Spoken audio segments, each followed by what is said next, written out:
guys, this episode is brought to you by Point Blank Safety Services. These guys are changing the game when you think about security.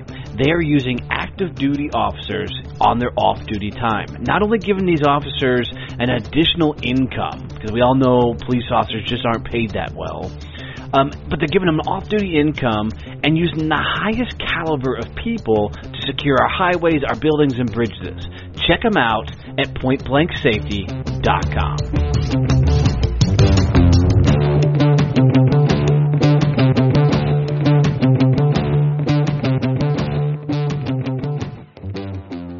Hey guys, welcome to Kick-Ass Fridays. I just want to say thank you. It's been such an honor to have you guys be so faithful and to follow me along in this journey that I really just wanted to say thank you.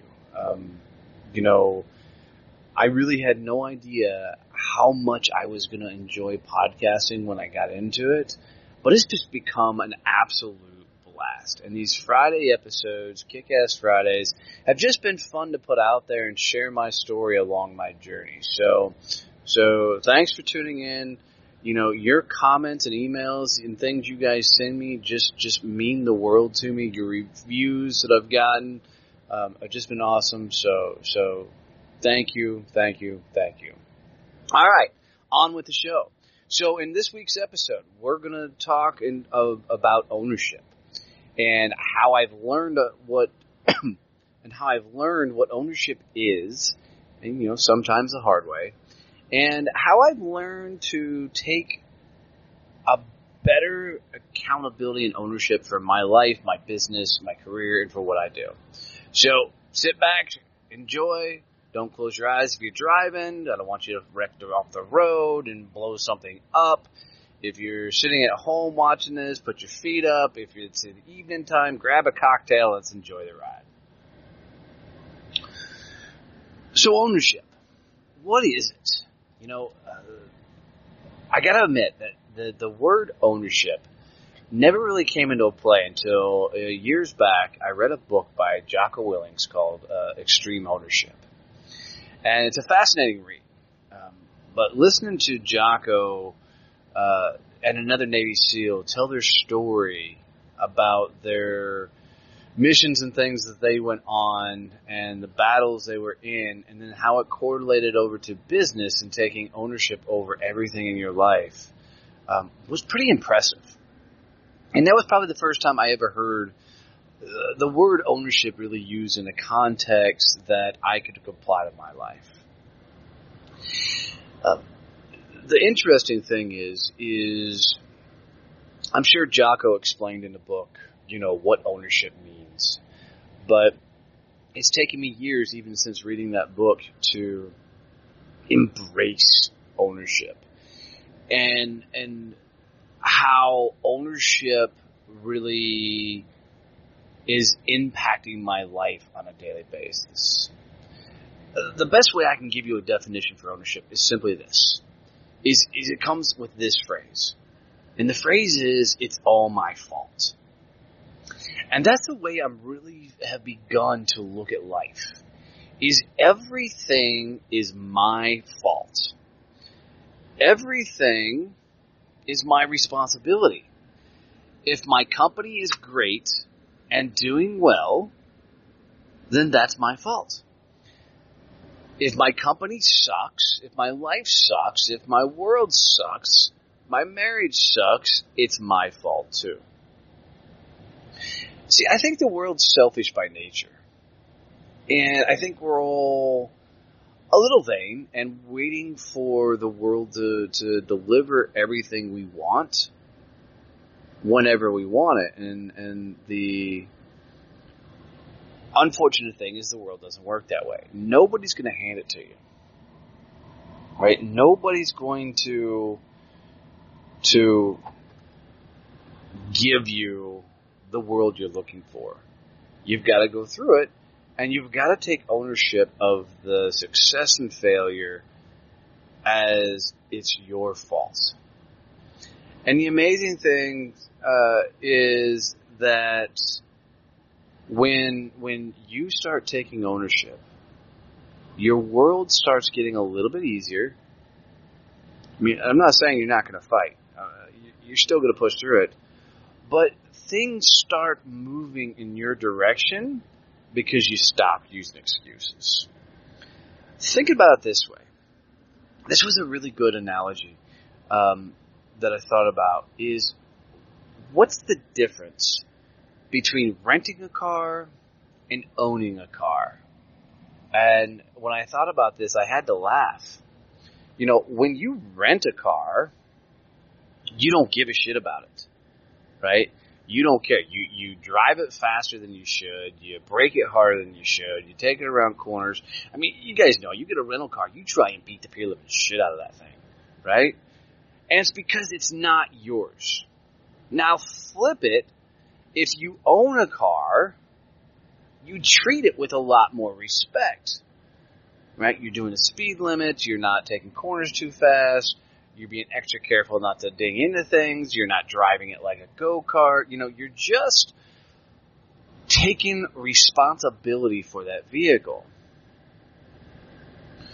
Well, the interesting thing is a lot of people are moving through life like they're renting it versus owning it. Think about it. If you're renting your life, you're eating unhealthy, you're exercising unhealthy, you're drinking unhealthy, your work is just show up when they need you, right? You aren't taking ownership of it. I love the analogy Zig Ziglar uses, and it's a great analogy. And he says, if you owned $1 million racehorse, and this horse was awesome, would you feed it junk food, alcohol, cigarettes, tobacco, cigar? Would you give it all the shit that you constantly shove in your mouth? And it's an interesting thought because of course not. Nobody's going to throw all that crap at $1 million racehorse. Well, how much value do you put on your own life? How much value do you put on yourself? Right? If you're moving through life like you're renting it, like you're borrowing it, then you're beating the shit out of yourself mentally, physically, and healthy. Is that the way of saying it? Right? Is you're making poor choices. And you're not taking responsibility over, your life. Now imagine that. What happens if you're mentally renting your business versus owning your business? Right? If you're renting your business, you're half-assing it. You're not getting, out and having the conversations you need to be having. You're not out growing it like you should be growing it. You're not doing the things that you need to be doing to take control of your company. Because the ones that take ownership of their company, you can see it. Their businesses are growing. They're adding staff. They're adding locations. They're expanding. And they're taking off because they're taking complete ownership. It's the same thing for your job. If you don't own your business and you're renting your job, you're just doing enough. You're showing up when you're supposed to. You're leaving when you're supposed to. You take extra breaks. You're on social media during time when you should be grinding it out and making it go. Right? You're doing all the things that a temporary person would do while getting paid full time. I get a chance to sit across from quite a few people that reach out and something, a lot of times it seems like I get people that something's happened and they need to make a transition in their life. They've gone through a divorce, they've lost a job, they're all trying to find themselves or find that next move. And it all comes back to if they start taking a hard look of how they've lived their life, it's because they've lived their life like they've rented it and not owned it. And it's interesting when you help them to see that revelation that they actually haven't lived life, man, it's a gut punch for most of them. I've had many of a grown-ass man sit across from me, break down in tears when I help them to discover that their problem isn't the world, is they've half-assed their life. They haven't gone all in on themselves. And it could be laziness, it could be fear of success, it could be a number of things, but they just haven't bet on themselves and really pushed all in. And you always hear it. You always know when somebody's not owning their life, because the excuses come out. And anytime you have to use an excuse, it's because they're not taking ownership for whatever it is they're going through. So what I want you to think about is, whether you work for somebody, you run your own company, life, rate all those areas on a 1 to 10 on how much you're taking ownership over what you're doing. How much responsibility are you actively putting out there and saying, this is my fault. This is on me. Right? I'm telling you, because the further you dive into, this is on me, the better life gets. So, think about this way. What benefits do you think you get out of taking ownership? And some of the things are pretty easy. You're going to get healthier. You're going to get more physically fit. You're going to get more financially sound. You're going to get more of whatever you define as success. You're going to get more successful at. Right? When you start taking ownership, those are the big things that transition in your life. And none of those are easy, guys. I don't want to throw these out there like you can flip a switch and it's overnight and it's going to happen. No, all this shit takes work. And that's why most people don't take ownership over it. It's easier to pass the buck than to take responsibility. Which has always been interesting to me is why take ownership when I can just blame somebody else? But some of the intangibles that you get that a lot of people don't think about is, when you start taking ownership, you start getting mental freedom. You start getting more intelligent. You start getting more...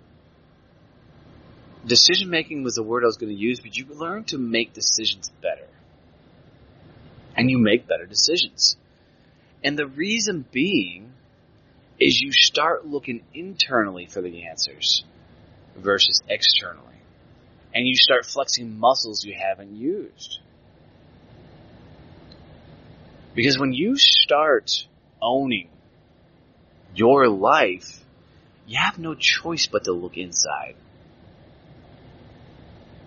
And you got to start looking at things, contemplating, how do I get better? How do I get stronger? How do I do this better? How do I do that better? And you start really trying to dive in to making everything around you better. And it's a beautiful thing. But it extends beyond those mental things, because, when you have freedom, it's like sharing your story and being raw and authentic. Or when you take ownership, it's like ain't nothing you can describe, because as you take ownership, you can't help but be authentic and real. And when you're authentic and real, the world gets easier. The world gets better. There's a phrase thrown around in the self-help community for a number of years, and if it has to be, it's up to me. And the funny thing behind that is as silly as a phrase it is that's ownership. That doesn't mean you don't delegate. That doesn't mean you don't, help, anything like that. It just means you take responsibility for it no matter what the outcome is. It's on you. So in that vein, let's think about it. What benefits does your family get from you taking ownership? What gifts do they receive when you start taking responsibility for it? And it's interesting to watch a family or watch friends or watch acquaintances who begin to take ownership of their lives and how much it impacts their friends and family. Because think about it. If your relationship is failing, it's on you. Your relationship with your kids is failing, it's on you. Right? If your world is upside down, it's on you. And when you embrace that, now you can figure out, okay, how do I change it? How do I fix it? What can I do, emphasis on the I, to make it better? How can I make it stronger? And a lot of times, because we're so focused on getting people to like you, stay liking you, not think bad thoughts of you, we lose the conversation because everything comes back to you. Everything evolves around you, but it's not about you. Because if you take ownership over making a relationship with your kids better, you got no choice but to spend time in their world and get to know them. Same thing with your spouse. You got to spend time in their world and get to know them. It's amazing when you take ownership of relationships, how much that dynamic changes. Now, outside of family, what kind of,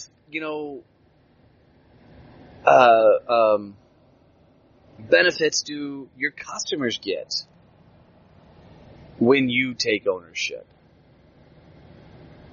I mean, look, we've all been there where we sat on a call and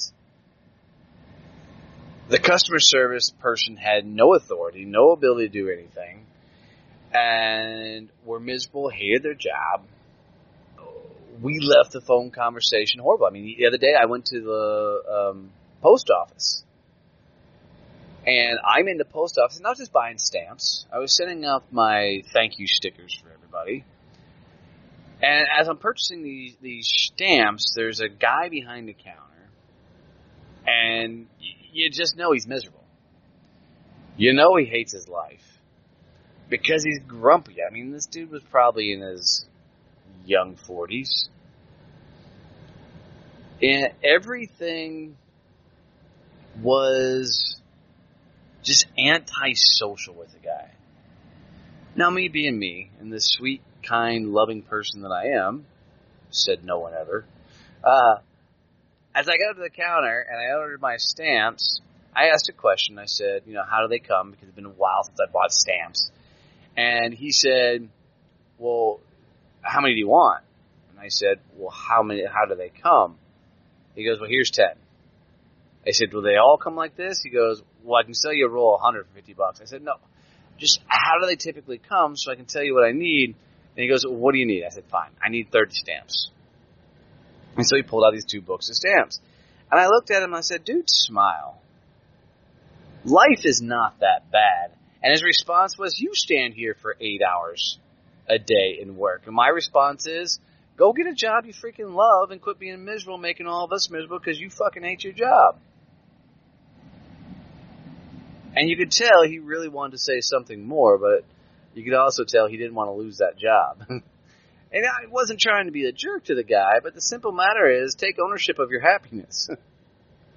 And take ownership of you and who you are so you can, grow and scale your life. But that dude was putting his happiness in somebody else's hands, and you never find happiness that way. But had he take ownership of that role, I mean, we've all been to those places where one employee is miserable, horrible, hates life, and the other person is the most happy, awesome, bright, cheerful person. And yet they're both living the similar lives and working the same jobs. One takes ownership, one doesn't. When you take ownership, your customers know. They can feel it because they can feel the joy you have by taking ownership in your own life. It's a beautiful thing. So how do you take ownership of your work, your life? What steps can you take to take ownership in your family? Well, here's some of the things that I started doing. I started writing down the areas in my life that I didn't feel was successful. I didn't feel like I was winning in. And I went and took a hard look at them.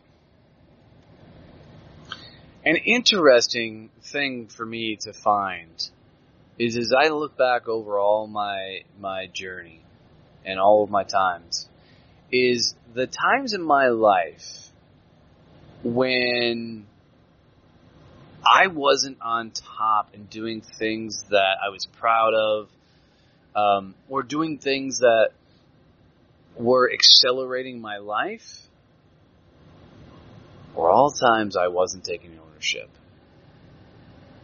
It's interesting. Is sales careers that weren't the greatest, positions in companies that I didn't enjoy, networking functions that flopped. They all come from periods of time when I'm not taking ownership of my life. They're coming from times when I'm putting out excuses, blaming the world for everything that I'm doing. And it's crazy to me because, prime example is when I sold commercial printing. I remember early in my career walking up to Jane, who was my boss, and said, "Jane, we need to spend more money on marketing." And she looked at me and she said, "Why?" And I said, "Because we just don't have enough leads coming in for me to grow this business." You want to know a surefire way to know that a salesperson's not taking ownership of their career? Is when they believe that the company should be bringing their leads in. Want a surefire way to make sure your salespeople aren't selling? Do nothing but bring leads in.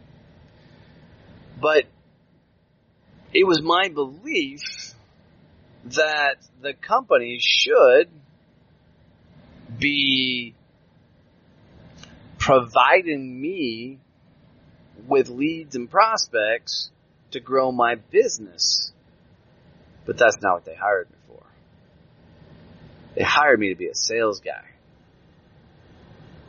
When networking functions, may have not have been working right, it's because I wasn't taking ownership of the situation, and I was hanging out with friends and expecting my reputation to win the day versus actually going and networking and meeting people and setting up meetings. Right? So a lot of my struggles in my life come down to flat out ownership. I mean, take the business I'm running now. Is the success of this business is 100% on me. This business lives or dies through me. And if I can get a win, then that's on me. If I get a loss, that's on me too. And the times my company hasn't been functioning and blowing open and doing everything it's supposed to, it's because I'm not taking ownership of the processes. If my sales are down, I'm not selling. And you want a surefire way to make sure whether or no you actually take ownership of life, start a business. Because you got no one to blame at that point. No excuses to use. It's all a result of your output. And let me tell you, when the gloves come off, it'll punch you square in the face. So, after I looked at all these areas of my life that I wasn't taking ownership in, the next thing to do was to start breaking down the areas I was taking ownership in. And my thoughts are, is if I could understand what's working, what's not working, I could apply to what's working to what's not working and make something happen. And that's what I did. And I can tell you some things along the way that I just figured out was, for me, part of taking ownership is setting traps I can't get out of. And what I mean by a trap is I have to, every day, grow my business. And if I'm not doing some sort of activity to grow my business, then my business is working backwards. So a trap for me is to set up meetings. It's, put myself in situations where I have to sit across from people. By committing to ongoing things, whether it's networking, whether it's public speaking, whatever. But another trap is my podcast. When I set out to do the podcast, I knew that I had to create a world that was so disciplined that there's no chance I would back out of it. And that's what I did, is I created a 5-day podcast because I knew that would force me to stay in the game. And that would force me to get consistent, stay consistent, and grow. And interesting enough with that trap, it's forcing me to really become a business owner. Because as I committed to doing that podcast, 5 days a week, some interesting things popped up. One, I realized I really enjoyed doing the podcast. I did not, however, really enjoy doing all the editing. To find somebody to do my editing, that was going to require me to sell something. So I found somebody to do my editing. That was awesome, right? Mission accomplished. Wrong. I didn't find somebody to cover the cost. So it forced me to find somebody to cover the cost, and that's what I did. I found somebody to cover the cost. Right? So setting the traps are creating environments where you have to step up your game. You have to put yourself in positions where you have no choice but to win. And, that forces, at least me, into an ownership scenario because I'm constantly trying to keep it afloat, keep it moving, keep it pushing forward. So, as you're going through your journey, take a hard look at everything you're doing and ask, am I really taking ownership of this? Am I really pushing this forward Am I really working like I should be working? Or am I finding ways out of it? Because the more you take ownership, the more your world will show up. And the more your world will collide.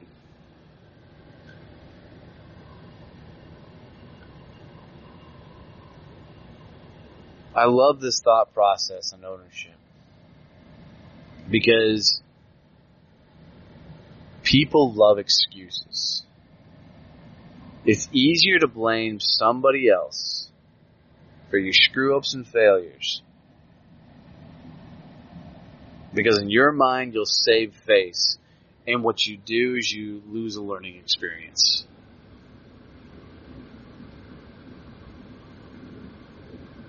Guys, life's fun. Life can be easy. We just make it hard. As you continue on your journey, go for it. Take ownership, be authentic, and continue to run like hell. Thank you, guys. Hope you enjoyed the episode. We'll be talking to you soon.